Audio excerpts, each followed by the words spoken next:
Because there's also the other side of this. A lot of my teammates went and played pro ball and then never made it to the big leagues, but they spent 5-7 years making no money, chasing a dream, and then now they got to go back and finish school, and maybe they've got a family, and it's really hard when you're in that scenario versus, hey, I got off to a good start and I got in the business world sooner, but I took my skill set, my determination, and I had a chip on my shoulder with like what I went through, that like I was going to go on and be successful and do it on my terms, because this was out of my control. So everything I've done in the business world and what I'm doing today, it's by design, and I sought this out, and I feel like I'm living a dream. Put that coffee down.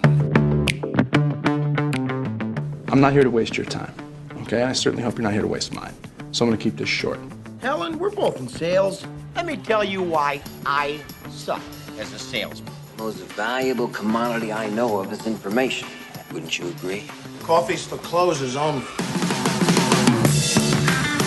Well, hello there, friend. Welcome back to the Behind Your Back podcast with me, Bradley Hartman, founder and CEO of the Behind Your Back Sales Company, where it's our mission to help you sell more, faster, at higher margins, and have more fun doing it. As for this podcast, we talk about leadership, personal productivity, time management, and the craft of selling in the construction industry. Now, this episode is brought to you by our friends at Capital One Trade Credit. If you are interested in growing revenue, decreasing risk, while increasing cash flow and leveraging a unique, powerful platform to help you manage your business better and, more importantly, make it easier for your customers to buy from you, you want to check out Capital One Trade Credit. How do you do that? Just Google Capital One Trade Credit and see if it's a fit for you. Now, I'm excited to bring to you today my conversation with Mr. Ryan McKenna. He's the founder and CEO of McKenna Capital. Now, I have known Ryan for an awfully long time. We attended the same grade school. I was a few years older. St. Thomas More, the Trojans of Elgin, Illinois. And as you will hear, Ryan McKenna was a phenomenal athlete in, well, I guess grade school. Wasn't aware of it then. Certainly in high school. And this is where the story gets interesting. And I wanted to have Ryan on the show for two reasons. Number one, as you will hear his story, I know of no better story to illustrate how extreme adversity at a certain point in their life can be leveraged to help them pursue their dreams down the line. So that's something that we talk about. The other reason I want to have Ryan on the show is he is a really original thinker when it comes to understanding value, identifying undervalued options or positions in the market to take, and just ways to think about generating profits in a different way. And he's continued to look at the world differently, do some small experiments, and then double down and bet on himself. So I think for both of these reasons, you are really going to enjoy my conversation with Mr. Ryan McKenna. So for these two reasons, overcoming adversity, something that we're all challenged with, and something that we should all strive for, thinking differently. For these two reasons, I firmly believe you're going to get a lot of value from this conversation. I really enjoyed it with my friend, Mr. Ryan McKenna, CEO and founder of McKenna Capital. As always, thank you for listening. Mr. Ryan McKenna, welcome to the show. Thanks, Bradley. Glad to be here. Yeah, been really excited to talk to you here. I think this is a testament to your humility, Ryan, in that obviously we've talked multiple times. We've talked about your baseball career, which is incredible. We're going to dig into that a little bit for a couple different reasons. It wasn't until I went up to look at some very specific stats in high school that I realized you were also a two-time All-State soccer player. And I'm not a big soccer guy, but when I hear you scored 105 goals, that seems like a lot to me. And you had one game where you scored 5 goals. Who was that against? Do you remember? It was actually against St. Ed's when I had transferred to Larkin my junior year. So it was kind of like a period where I was like, all right, we're playing your old school here. And I felt a little guilty scoring 5 goals against them, but it was a, Elgin tournament. And, I was just going out trying to play and do the best I could. And yeah, so it wasn't to rub anyone the wrong way, but it definitely, was I was a forward. So my job was to score, and I tried to do that as many times as I could. And I think scoring over 100 goals was something I look back on, and it's like, I can't even believe that really even happened. That's crazy. Well, Ryan, I regret asking you that question as a Green Wave alumni, and you transferred from, Green Wave High to Larkin, the public school arch rival.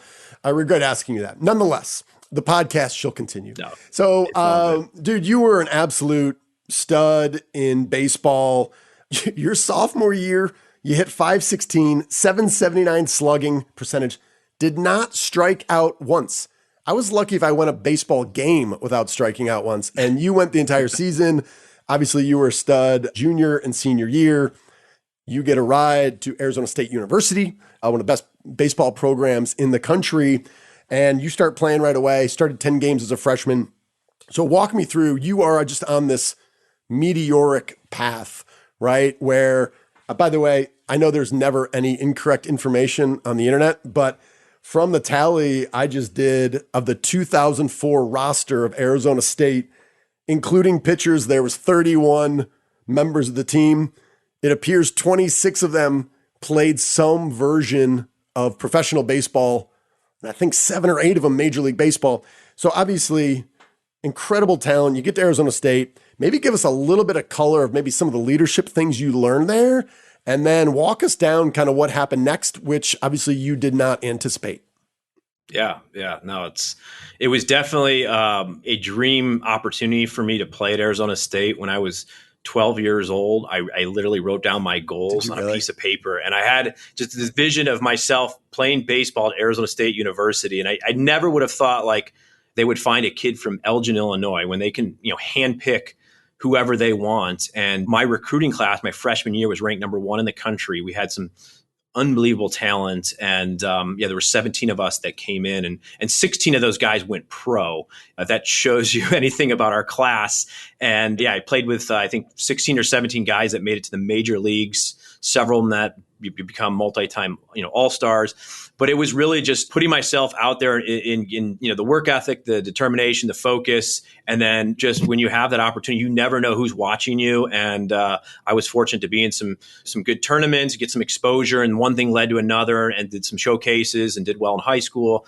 And it just kind of gave me that opportunity, that platform to get to Arizona State University.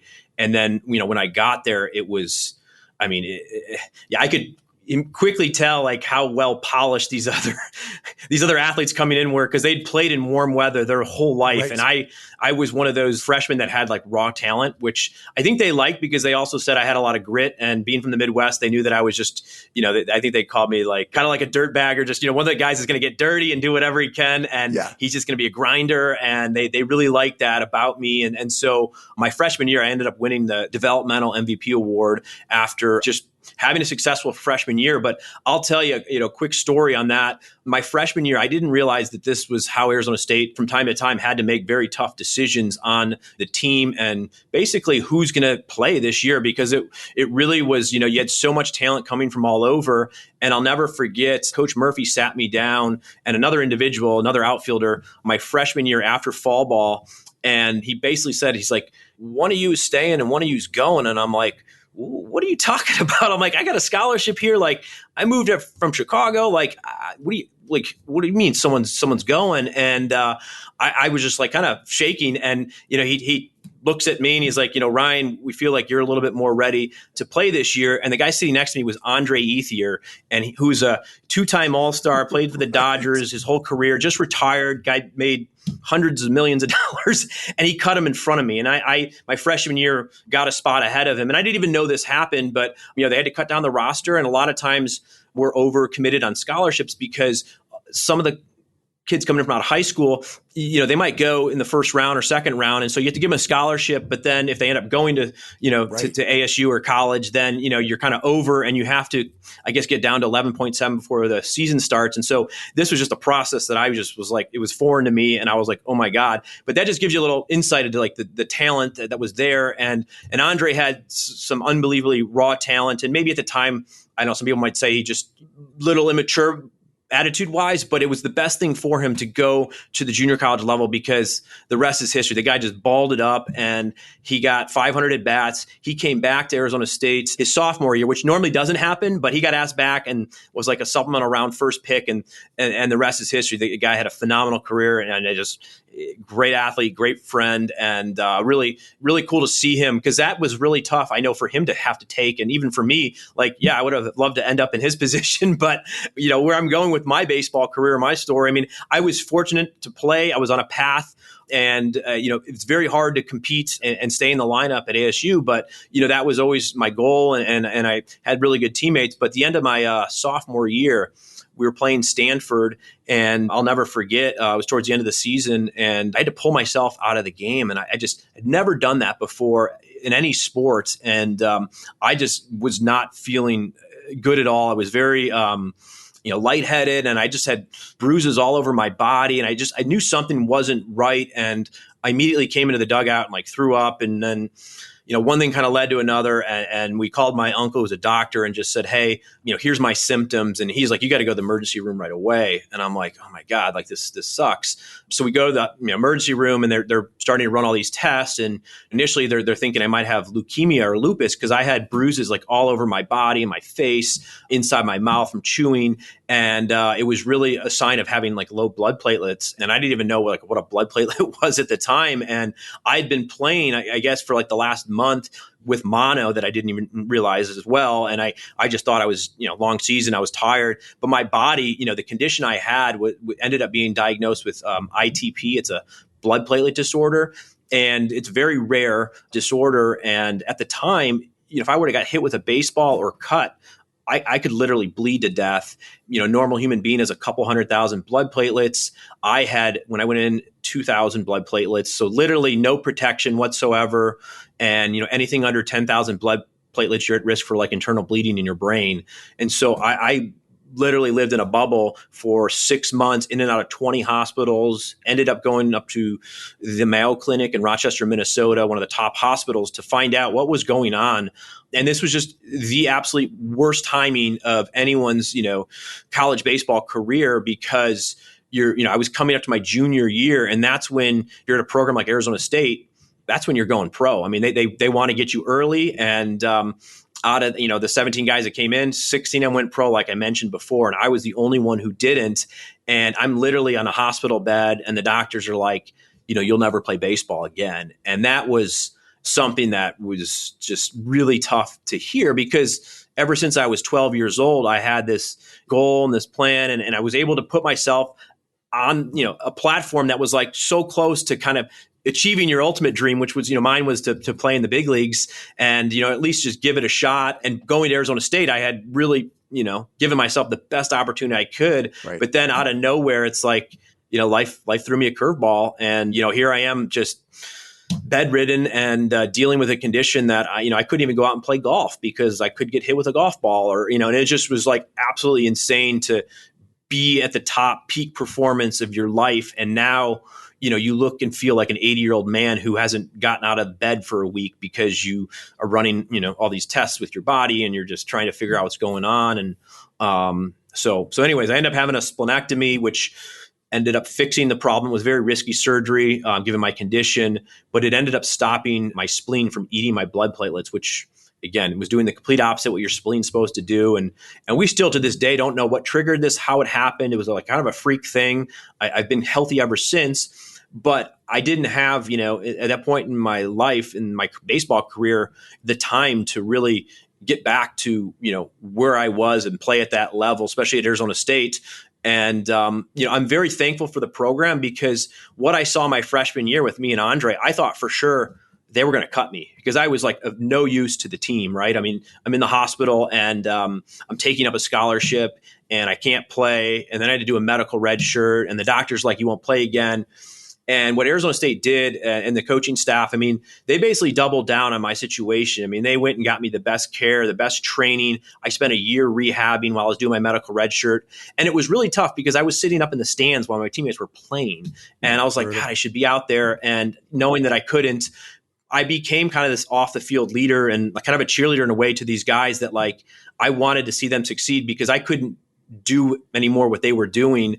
And I felt like, the best thing to do was to have a positive attitude about it and help them get better because, I was going to have a different path in life. And so I had a lot of time to reflect when I was in the hospital. And ultimately, it's kind of what led to where I am today, getting into something that I'm, super passionate about because I read a lot of books, I did a lot of studying, and I had to find my plan B because plan A was not really going to be an option anymore, even though, I still had the opportunity to play. And I came back my senior year and actually had my best year ever as a senior. It would have been, medical redshirt junior, but I knew all the coaches knew, the pro scouts, everyone knew that this was kind of my last hurrah because there was no point in trying to go chase a dream, play pro ball, given the condition I just dealt with. And, at that point, my health was more important than chasing a baseball dream.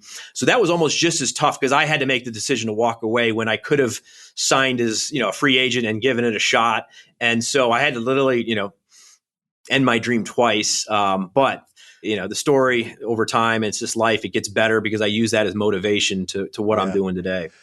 So if you can take me back to this realization, you're in and out of dozens of hospitals. You're camped out the Mayo Clinic like it's a hotel, trying to figure out what's going on. Walk me through this process kind of emotionally. How did you get to the point from the realization that, what was an absolute dream kind of turned into a nightmare, but then you kind of flip the switch to say, the only way to approach this is with a positive attitude. And how can I contribute in ways that are off the field?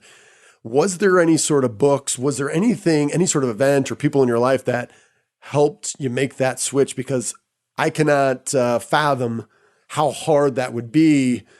But then again, kind of fast forwarding some of the conversations we're having, folks now who are having relatives pass away, we're dealing with a pandemic, we're having all these other issues. I would probably guess that knowing what you've been through there, that's got to provide some incredible strength for pretty much anything life can throw at you. Walk me through that time back then and how'd you get from point A to point B?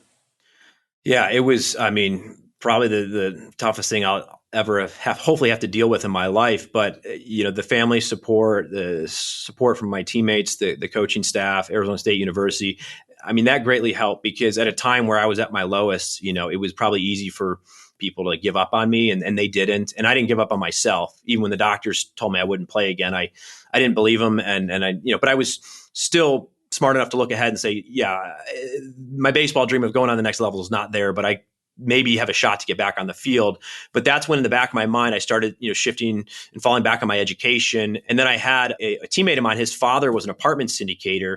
And while I was in the hospital, he was sending me books because I'd shown an interest in what he was doing. I really liked the business model. And, I got to see kind of firsthand because he was buying apartments in Phoenix. And so he took me kind of under his wing a little bit and it gave me something else to kind of, look at and consider. And so I had other things to kind of keep my mind going and keep my mind busy. But I felt like you could take away all my physical, ability to go on and compete in sports. But right. I have my mind that I think at the end of the day is a much better tool in life to have and to use. And I think at an early age, I was a big believer in whatever you think your mind can, conceive and believe, you can achieve. Sure. And that's, I think, a Napoleon Hill quote. And I literally used to read those books and I think almost trained my brain in a way to think positively because it always put me in a good mood. It always, helped get me through tough times. And, I'm not someone that's going to just get knocked down and not get back up. And so I think it was just part of being an athlete, part of, all the training you go through. It's going to happen in life. You're going to get thrown a curveball and you're going to have to, adjust. Right. And so, I was kind of training all along, I think, for that. But yeah, this was the ultimate one. And I'm not gonna lie, I was depressed for a while. I was trying to figure out my identity. I was known as this baseball player, this athlete, and now I can't even go and do that. And it was tough for many years after baseball, after it was all over, because it didn't end the way I wanted it to, and I didn't get to go out on my own terms. I could have always lived with the fact that it didn't work out or I wasn't good enough or just timing, whatever. But to have it literally ripped away out of your control, that was tough to take mentally. But it prepared me for other things later in life that I don't get as worried or worked up about the small things. And I also appreciate every day that I'm here and live life to the fullest, realize you only get one life. And so you might as well make the most of it. And, so for me, it was about all right, there were things with baseball that I had envisioned that was going to allow me to live a lifestyle that I wanted someday. And part of that was, I wanted to be that athlete that was going to go on and make good money, but then be smart about it and invest it. So I always looked at beyond baseball too, even though that was my dream. I knew there was going to be a second chapter and an afterlife. And so getting sick and kind of going through what I went through, it actually just accelerated that second phase in a way that I think allowed me to accomplish things at an earlier age than had I gone and maybe played baseball and maybe it didn't work out. And then I had to start, over. Because there's also the other side of this. A lot of my teammates went and played pro ball and then never made it to the big leagues, but they spent 5-7 years making no money, chasing a dream, and then now they got to go back and finish school, and maybe they've got a family, and it's really hard when you're in that scenario. Versus, hey, I got off to a good start and I got in the business world sooner, but I took my skill set, my determination, and I had a chip on my shoulder with like what I went through, that like I was going to go on and be successful and do it on my terms, because this was out of my control. So everything I've done in the business world and what I'm doing today, it's by design, and I sought this out, and I feel like I'm living a dream. Honestly, like I never thought I'd be as excited as what I'm doing today as when I got my scholarship to Arizona State University. And it's because I found other things that I'm passionate about, and I was able to work my butt off to get there. And then now to kind of get there and almost in a way, I don't want to say surpass my wildest dreams, but I'm living, another dream that I'm super lucky and fortunate to have. But I wouldn't have traded, anything that has happened in my life or the path that got me here for anything, because it made me better as a person and helped me grow, and it made me stronger. And so that's why I'm kind of here today and doing well and very thankful for the people that helped me along the way. Yeah, you mentioned your friend's father who's buying apartments. Give me some context. You kind of mentioned Napoleon Hill, said maybe shared some other books. Were there other books that you remember being given by him that read either kind of change your direction on the business front or also just kind of reframe your mindset? There was another book that was given to me. It was called Rich Dad, Poor Dad by Robert Kiyosaki. Oh, yeah. And I think it's the number one selling personal finance real estate book out there. And I got that book at a time when I was literally sitting in a hospital bed, and everything kind of clicked, because I had this real world, example of my buddy's father who was doing what I was reading in this book. Right. And it was like, the Rich Dad, Poor Dad book was like the blueprint for how I was going to achieve my wealth over time, because it wasn't going to happen through baseball or sports. It was going to be in the business world. And so that was always my goal. Just like when I was 12 years old and I said, I want to play baseball at Arizona State. When I saw and read Rich Dad, Poor Dad, I was like, I want to have passive income sources like this, where my money is growing for me while I'm out enjoying time with my family or doing whatever it is. And so I wanted to set myself up. And so it took me 15, 20 years in the business world to get to the place where I, had enough capital, had enough experience that I could really execute on that business plan. And so I never forgot about that. And I constantly was learning along the way. And I think that was probably the most influential book I've ever read or ever received. And then since then, I've read a lot more in real estate and just personal growth. But that was the one that's kind of set the stage for the plan that I would lay out many years later. Well, it's funny you mentioned that. I had a friend of mine, actually a fellow Notre Damer, a guy named Bobby Kruger, who's been on the show multiple times. He's in real estate and development and building. And he had read that book and was like, kind of changed my life. You should read this. And I read it and I'm like, this is swill. I think it's terrible. I don't think it's for me. And I threw it away. And then talk about the line about a man never steps in the same river twice, because the man has changed and the river's changed. I came back to it like 2 years later, and lots of things had changed in my life. And it was like, I'd never read the book before, changed my life and kind of changed my perspective on entrepreneurship, starting my own company, all that. So yeah, Rich Dad, Poor Dad can be so many people, especially in real estate, but I would say beyond that, has been extremely influential. Yeah, it's about the mindset too, and just being entrepreneurial. And I mean, there's beyond just assets and liabilities. It talks a lot about the tax code, and so it rewards producers out there. And so that's there's a lot of lessons that you can apply to any industry, any type of business. Pretty cool. So we're gonna stick with the sports theme here, but I want to change a little bit. I remember, quite frankly, I probably have told this story about you.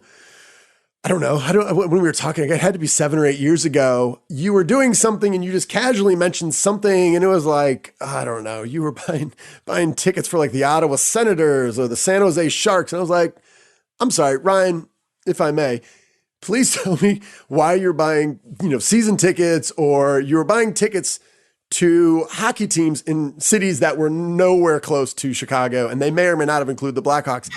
And I said, "What are you doing?" And you're like, you were very self-deprecating. You're like, "Oh, I kind of got this little side hustle going."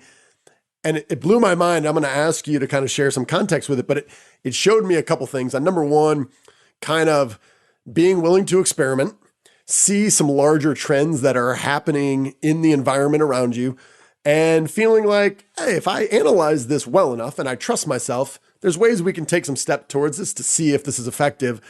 And I just remember walking away thinking like, okay, put Ryan in the setting. He's going to figure out a way to optimize it because he's thinking differently and he's willing to bet on himself. And I think a lot of people struggle or fail to do one of those. Either they're not thinking enough or they are, but they're not willing to put themselves out there with a little bit of risk. So give us the long and the short of what I wrote down as hockey season ticket arbitrage, because I was fascinated by it. Yeah, I mean, this was kind of myself first testing out, some entrepreneurship on the side, or the side hustles we call it today. But yeah, back in 2006, I actually got the idea from watching a show called The Big Idea with Donnie Deutsch, and they had the CEO of StubHub on there talking about this online, secondary marketplace that was being created. And for me, the light bulb kind of went off is like, okay, my dad has Bears season tickets. It's always a pain to resell them. And, back then you had to go outside the stadium or find someone. And there was this new online marketplace that was just being created where everything was like going to be done over the internet and digitally. And I said, oh, that seems like a pretty cool business model. Like, why don't I test it out and see, if it actually works? Because I knew the NFL at the time was selling out, all the games. And so I literally put on my credit card, I bought season tickets to the Dallas Cowboys and the Arizona Cardinals. And that first season, I resold all my season tickets and I made just over a 30% profit on those two teams. And so then the next year I said, all right, let's buy some more. I ended up buying like 7 or 8 more teams and still made like a 30% profit on it. And then after 2 years, I was like, all right, I really believe in this. This is a great time to get in. And then all of a sudden 2008 hits and, we're like knee deep in a recession and things are just really ugly out there. And I had to make a tough decision because all these season ticket payments were due, and you got to buy them like 6 months in advance. It's just how it works. And I remember talking to my wife that I had $300,000 that I was putting on credit to pay in advance, 6 months in advance, in a recession for these tickets that I had committed to and was still growing through this period. And it was like most people on the outside would be like, "You're crazy! Like, why are you doing that?" And I knew that at a minimum I'd get my money back. I might not make money, but I believed, and plus it allowed me to get better seats because other people were like non-renewing their season tickets. Sure. And so sure enough, like I ended up going through that recession and just kind of crushing them. I still did very well, made a lot of profit. And then from there, it was just, I built it up to several $1 million business on the side. And I was literally working nights and weekends. This was like my extra income that, I was always trying to kind of get ahead. And it was a phenomenal business. I think at the height, I had 75 different teams where I have season tickets to, and I still have some of them today. It's not nowhere near what it was before, but at its height, it was a really cool business and a great model. I absolutely loved it because I never had to talk to a person. So it was completely different than my day job. Everything was done as a transaction over the internet. And it was really cool from that perspective because I could run it, whenever I needed to. And I used a lot of the profits that I built up in that business. And that's when I started transitioning to real estate because I saw at some point that model might change a little bit. And sure enough, it did. The teams are now into it and they're seeing how much money can be made and they're taking the lion's share. So at least I made the money and then I put it into something else that really allowed me to get into my next business venture. And that's just kind of what I've been doing, taking one and moving it to the next and then keep it growing. And, that's kind of how I've got to where I am today. Well, I think it says a lot about your marriage. I can picture like Bear Stearns is going down, the entire Fortune 500 companies are all, steep decline. You're like, hey baby, just a heads up. I need to put $300,000 in the credit card. Just want to let you know it's coming through.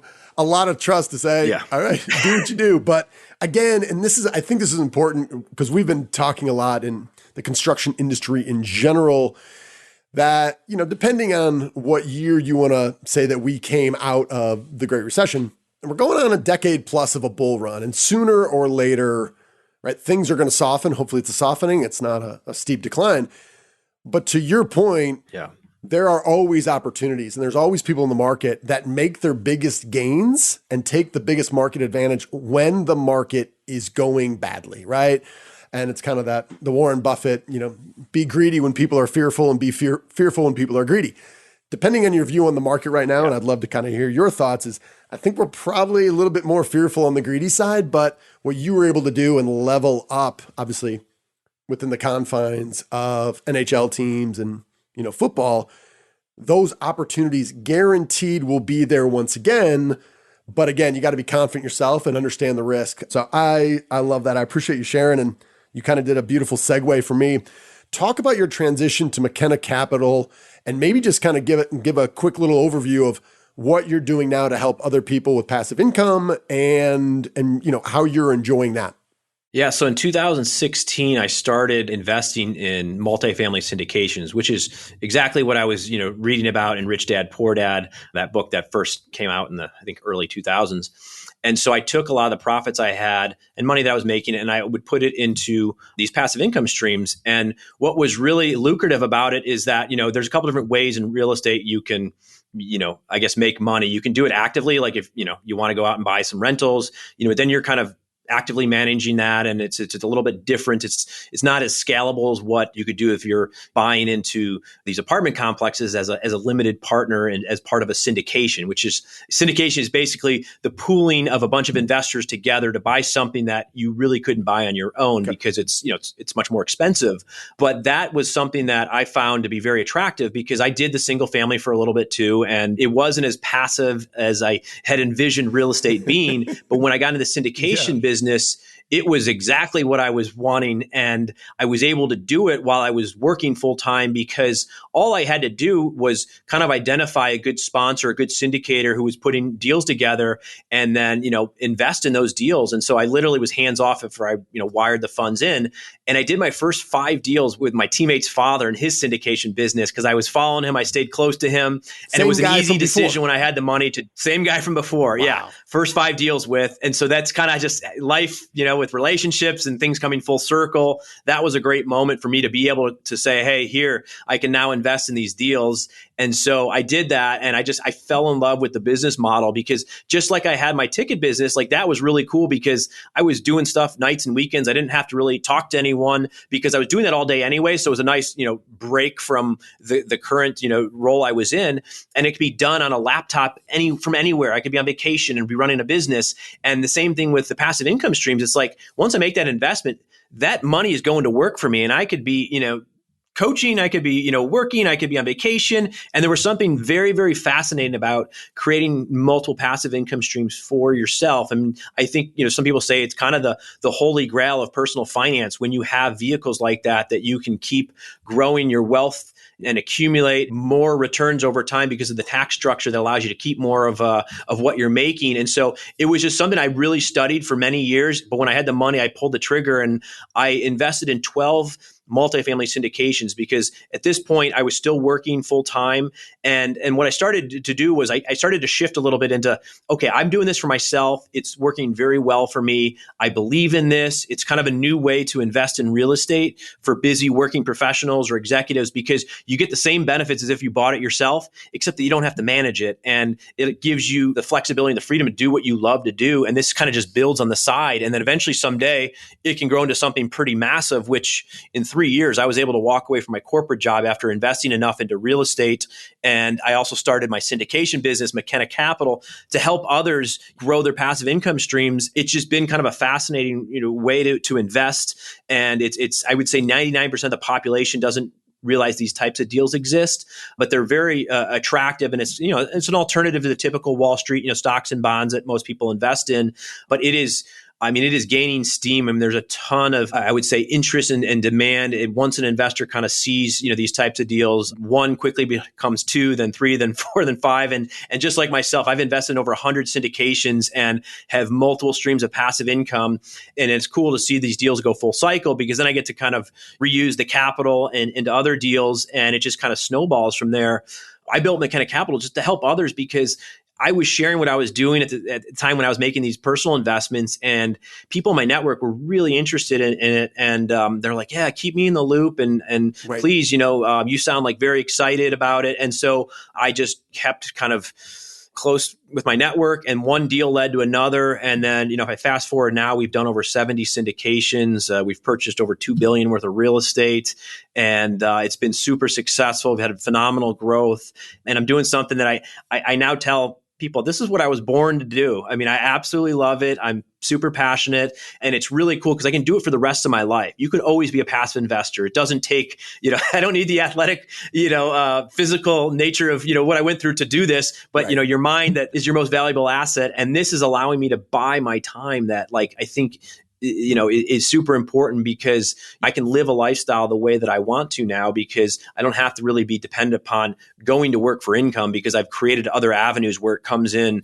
But it took a while to get there, but at least I had a plan and a strategy, and now I'm just keep doubling down on it. And it's just been a lot of fun and very, very fulfilling to see others, have kind of the same passion and vision and want to participate. And so it's kind of one of those, it's a team sport. We're all investing together. Yeah. And it's really cool to see, the work that's done in some of these communities too, because we really are making these apartments better living conditions for, the tenants. And there's some pretty cool locations that I get to go to as well, because we're focused in the Sun Belt region. So a lot of warm weather visits, and being in Chicago, definitely like to get out and about from here. Yeah, for sure. Well, I've been noticing on your newsletter updates too, there's been a recent addition to them. And I remember shaking my head, and I was like, all right, I got to ask about this, because in general, when you say Bitcoin mining, I know generally what that is. It takes a lot of computing power to do whatever the blockchain and Bitcoin's doing, and you can kind of pool resources there. And after that, I don't even know if that's accurate or not. You're going to tell me. I peter out of steam there. Walk me through what's happening on the Bitcoin mining, because the blockchain, Bitcoin, I think all of that stuff is, obviously it's been around for a while, but I think for many listeners, it has very much been on the periphery. Yet, again, I think you understanding trends, seeing where things are going now and increasingly in the future, they're very much going to be part of the banking system or anything across multiple industries. Give us a little context of what that is. Yeah, no, I'm happy to chat. And I'll make a comment about crypto right now. And this is just my own personal situation. So not financial advice, but just I reference that scenario about putting $300,000 in, on credit cards to fund, an investment that I was making.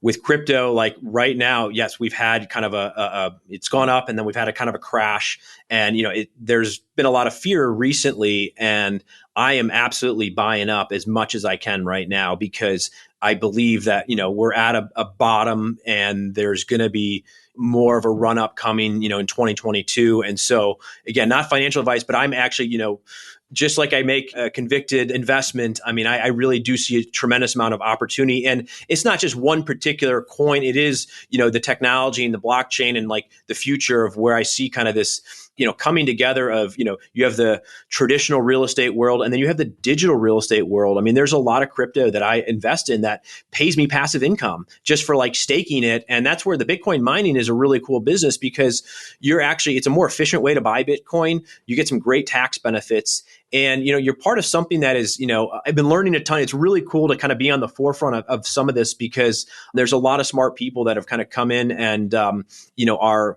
years ahead of where, maybe our government might be. And so it's cool to see some of that adoption happening.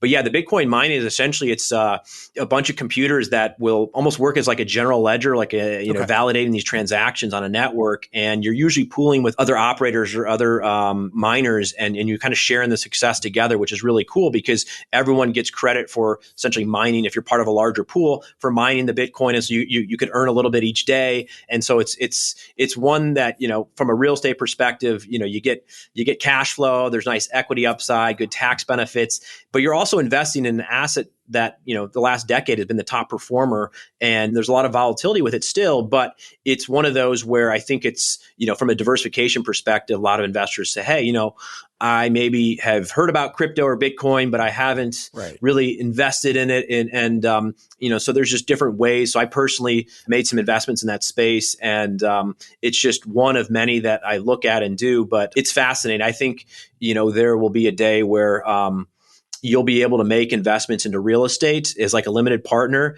and be able to tokenize it, which means that if you want to get, liquid on your position, because most of the deals, you put money in, it's going to be tied up for 3 to 5 years. But if you could, just like Bitcoin, you own it today, Fidelity will give you, collateral. You can use it as collateral and get a loan for 1% to yourself and take it and then reinvest it. So now you've got 2 income streams growing for you. I mean, potentially you'd have that opportunity in real estate where if it's tokenized and there's collateral, you could invest and then be able to almost like pull out the money like a refinance and then invest in another deal. And it's been fascinating. And it's kind of one of those things like at night, it's like I enjoy doing research and reading up and making investments and then tracking and following everything. And so it's kind of replaced my my ticket business, I will say, just for, it's way more lucrative, way more fun now. And COVID kind of killed the ticket business too, I must say, just with, absolutely. So I'm glad the timing of it when it kind of was unwinding a little bit, COVID hit and it was just like, all right, well, now is probably a good time just to kind of part ways a little bit. Maybe you can help me. I think I get caught up on the semantics a little bit. When we call it mining, why is that the gerund we use? Why is that the verb? Why are we mining it? Yeah, I mean, because you think like, we're digging for gold, right? I mean, that's the what you envision, mining to be. Yeah. But it's basically like, I guess the digital version of these computers are mining. They're trying to solve these formulas that are super complex. Right. And when the computers work together and they solve the problem, they've kind of like almost like they're mining the blockchain. And when they do it, you get a reward for doing that. And the reward is Bitcoin. So these computers are just, again, there's a lot of software involved and there's a lot of, coordination between it. But it's a different version of mining. I mean, it's done almost in like a barn or self-storage type facility where it's like, these machines are on shelves and like you got to keep them cool because they're running 24/7. They get hot. And so there's all these different techniques around that. But it's pretty fascinating because the adoption right now between, Fortune 500 companies that are trying to get in this space, especially energy companies that have this energy just sitting there.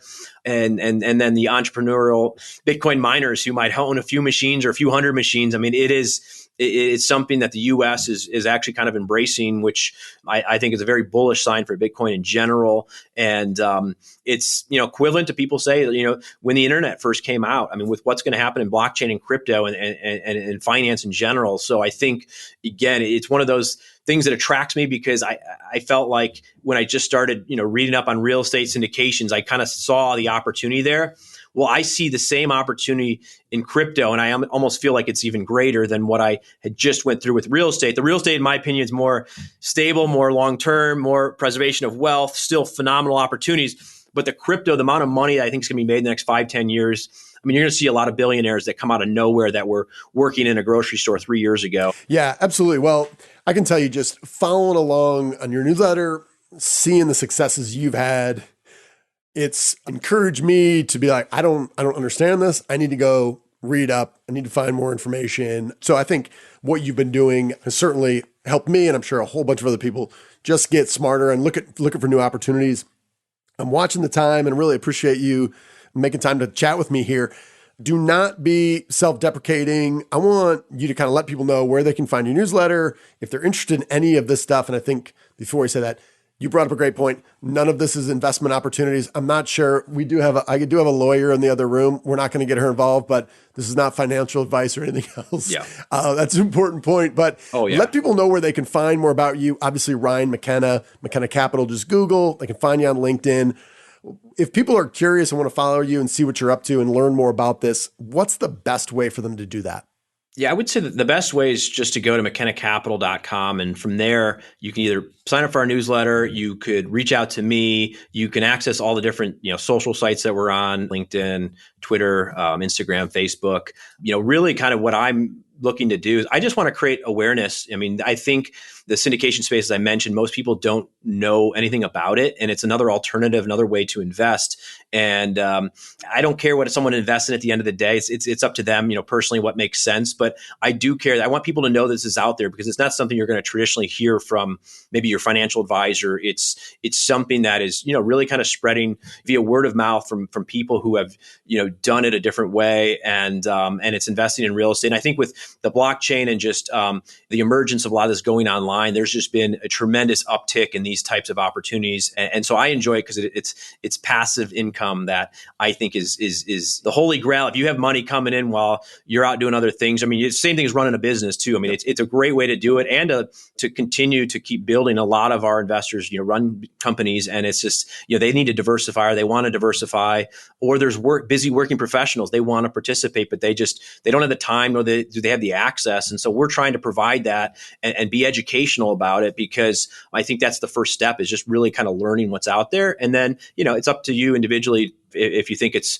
a fit or not. But I'm just happy to be a part of it. I mean, this is, again, something I doing because I'm passionate, because it's changed my life, and I'm trying to give back as much as I can because I feel like I was fortunate to learn from others at various points in my life, and now I just want to be able to share the same, with whatever it might be, with people that are maybe trying to seek this out or want to get some motivation, because all it takes is one idea to kind of spark your mind, and then from there, it's off to the races. Yeah. Well, as long as I've known you, I've always been really impressed with you and enjoyed following you along, and I've learned a lot from you. And I appreciate you making time here and reaching a much larger audience than just me. So, Ryan McKenna, thank you very much. Oh, thanks, Bradley. Really appreciate being on here. It was great. All right, then. How did that go? I did not oversell it, did I? No. Still thinking about the adversity that Ryan went through at Arizona State, and just understanding the level of talent that he was with when his incoming freshman class at Arizona State had 17 people in it, and 16 of them went on to play professional baseball. And because of the illness that he had, he was the only one who didn't. Man, if that doesn't put a pit in your stomach, I don't know what does. But to find a way to achieve the success that he's had and to leverage that experience to fuel the growth, I think is something that is really powerful. And it's a story that we should share. Now, as you know, our goal here is to make this the best podcast you listen to. So I'd love to hear your thoughts, ideas for future shows or potential guests, or any sales fundamentals issues that you are dealing with now. Do not hesitate to email me directly at bradley@behindyourbacksales.com. You can link up with me on LinkedIn and connect with me on Instagram at BehindYourBackCEO. And if you found this episode valuable with Ryan McKenna, please share it with your network and leave a review. Those mean more to us than you know. So as always, thank you for listening, and thank you to our presenting sponsor, Capital One Trade Credit. If you want to grow sales, decrease risk, increase cash flow, and leverage an extremely powerful digital platform to make it easier for your customers to buy from you, check out Capital One Trade Credit and see if it's a fit for you. As for us, I'm going to sign off with the way we always do, with our leadership mantra. You, my friend, you are owed nothing. Deliver value first. Make it a great week.